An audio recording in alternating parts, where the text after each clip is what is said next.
असां हिन वक़्तु मौजूदु आहियूं ठरी मिरवाह हिंडियारी मेरापुर रोड ते, जेको रोड तमामु ख़राबु हालत में आहे। रोड टुटल आहे, हिते हादसा हर रोज़ पिया थियनि।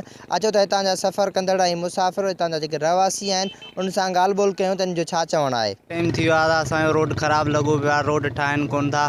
हितां जा बजट अचे थी, बजट खायूं था वञनि, पोइ ख़बर न आहे। असां ग़रीब माण्हू रोज़ इलाही टाइम थी वियो आहे, रोड ख़राबु लॻो पियो आहे, को ठाहे कोन थो। मेरापुर खां वठी जेको ठही आहे रोड ख़राबु लॻो पियो आहे। असां सुबुह जो स्कूल सां चऊं था देरि थी वञे, रोड ख़राबु लॻो पियो आहे। रुॻो इहो ई झाका ई झाका, असांखे रोज़ देरि थी थिए, को इमरजेंसी आहे, को कीअं आहे, देरि थी वञे। तंहिंजे करे रोड असांखे ठाहे ॾियनि। इलाही टाइम थी वियो आहे, रोड ठहे कोन थो असांजो। साजिद बामण वाइदो करे वियो हो त असां रोड ठाराए ॾींदासीं तव्हांखे, हिनखे तक़रीबन इलाही टाइम गुज़री चुको आहे त हीउ रोड अञा कोन थो ठहे। असां वॾी एक्सीडेंट थिए थो, को ॿार बचे था, माण्हू अचे थो, झाकनि जो इन्हनि में किरी थो पए। रोड खे रिपेयर करायो वञे, जीअं रोड जा हादसा वग़ैरह ॾाढा था थियनि।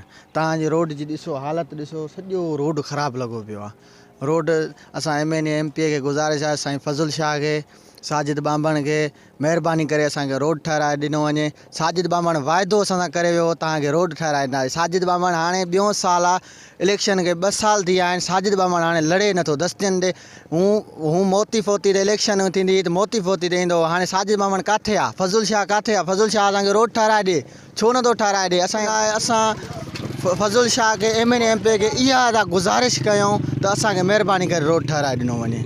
जी आहे सवारी हलण जहिड़ी कोन्हे, सॼो ख़राबु थी वियो आहे। ॾिसे थो त हितां खां वठी कलाक लॻी थो वञे, हिंडियारी खां बचरा ताईं सॼो रोड पटियो पियो आहे। मालिकी कान्हे का, तदावारी माण्हू किरनि था रोड ते, बचा ॿार, गाॾियूं अचनि थियूं, बसि झाका आहिनि, नथा संभाले सघनि गाॾी, बसि फह पया थी। रोड जेको आहे त मेरापुर ताईं हिंडियारी खां वठी 10 मिंट सफ़र 1.5 कलाक में थिए थो पियो। रोड कंहिं कम जो ई न आहे, वॾा खॾा आहिनि गोॾे जहिड़ा, तव्हां ॾिसी था सघो पाण। रोड कंहिं कम जो ई न आहे रोड साईं। हाणे हुकूमत असांजी निंड पई आहे, असां छा कयूं? असां पिया मिड़ई पिया पोइ खेड़नि में था हलूं। कई एक्सीडेंट थिया आहिनि, कई चकर रोड ख़राब जे करे ॿार बचा किरी था पवनि, कई चकर हीअं न हिकु चकर न, हज़ारे चकर किरिया आहिनि माण्हू हिननि खॾनि में। हेॾो गाॾियूं थियूं अचनि, पाण बि किरी था पवनि ॿार। बचरा ताईं सॼो खंडर लॻो पियो आहे, न MP आयो आहे, न कोई MNA आयो आहे। असांजो रोड ही तबाह थी वियो आहे, न को मिटी थो विझे, न को डिंगर थो खपे। रोड तक़रीबन ही असांजा चीला जेके बि आहिनि रोड रस्ते सां, वॾा एक्सीडेंट था थियनि। शाम सुबुह हिकु न ॿियो एक्सीडेंट आहे ई आहे। तालबो असांजो MP MNA खां आहे त इहो हाणे असांखे रोड ठाराए ॾियनि, वाइदा कया अथनि, हर शइ कई अथनि। हिते असांजे ॻोठ में आया आहिनि, ॾातो दस्ती में क़ुराननि ते हथु रखी विया आहिनि त भई रोड नथा ठाराए ॾियनि। हिन महिल पंहिंजनि ऑफिसनि में वेठा आहिनि, को कराची वेठो आहे, को खैरपुर वेठो आहे, को सखर वेठो आहे, को पंहिंजे बंगलनि ते वेठा आहिनि। हर शइ माना अदा इहा अॼु घटि में घटि 20 साल हिनखे थी विया आहिनि।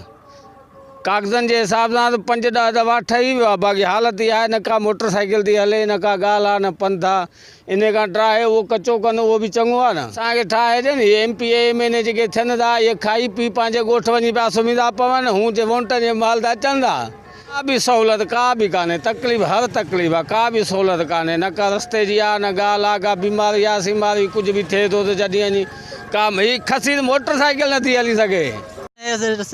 15 मिंट जो आहे सफ़र, असांखे 2 कलाक लॻी था वञनि। रस्तो ॿियो आहे कोन, ॿियो काॾे वञूं असां? इहो टाइम इलाही लॻे थो न। सालनि खां अॻु में साल खां पोइ पटिजी वियो आहे, यको ई रोड इहो ई लॻो पियो आहे। हाणे जा पटराए हीअ असांखे कची सड़क ठाराए ॾियनि त असां घटि में घटि गाॾियुनि सां त सुकून सां अची सघूं न। को मरीज़ खणी था अचूं, उहो दग में ई पूरो थी थो वञे। छा कयूं भला असां? हीअ ॾिसो था खॾा सॼो रोड लॻो पियो आहे। जीअं वज़ीर आला सिंध खां मुतालबो कयूं था, साईं MPA साईं फज़ुल शाह, साईं MNA साईं सभई आहिनि। हाणे कंहिंखे चऊं असां? हिकु खे चई बीठाऊं त बि रोड कोन थो ठहे साईं। हिते गाॾा बि कोन था हली सघनि, गाॾियूं काॾां हलंदियूं साईं? बाबा असांखे रोड नथा ठाहे ॾियनि, असांखे वॾी तकलीफ़ थी थिए। हितां असांजा ॿार बचा अचनि था, गाॾी ॿाड़ी ते वञूं था, असांखे वॾी तकलीफ़ आहे। वोट अचनि था, चवनि था तव्हांखे ॾींदासीं रोड ठाहे, कुझु बि कोन था करनि। हिंडियारी खां बाग बचरा ताईं रोड जी हालत तमामु नाज़ुक आहे। रोज़ानी हादसा थियनि पिया। ॿार स्कूल वञण जे लाइ रोज़ानी जेको आहे सो गाॾियुनि जो टकराव थिए थो, छो त हिन रोड जी टुटल हालत ॾिसी करे हिन खे तक़रीबन 20-25 सालनि खां इहो बेकार पियल आहे। इन जी सहूलियत का बि असांखे मुयसरु नथी थिए। जो बीमारी डिलीवरी ॿियूं ज़रूरियातियूं कहिड़ियूं बि आहिनि ट्रांसपोर्ट जी का बि सहूलियत न आहे जंहिंसां असां ज़रूरी कोई कारोबार करे सघूं। इन करे खुदारा वज़ीर आज़म ऐं मथां आला ऑफिसरनि खे असां अपील था कयूं त हिन रोड जी मालिकी कनि ऐं अहिड़ी असांजे लाइ का ख़ुशख़बरी जल्दी ॾियनि जंहिंसां असांखे सहूलियत मुयसरु थिए ऐं रोज़ानी असांखे हिन तकलीफ़ खां निजात ॾियारनि। तव्हां जे सफ़र कंदड़ मुसाफ़िरनि रहवासियुनि जा वीचार ॿुधा। जो चवणु आहे त हीअ रोड 20 साल अॻु जॾहिं रोड ठहियो हुयो, उनखां फौरी 1 साल बाद रोड टुटी पियो आहे। उनखां बाद में कॾहिं बि कोई नुमाइंदो हितां लड़ी न आयो आहे रोड ठहण लाइ।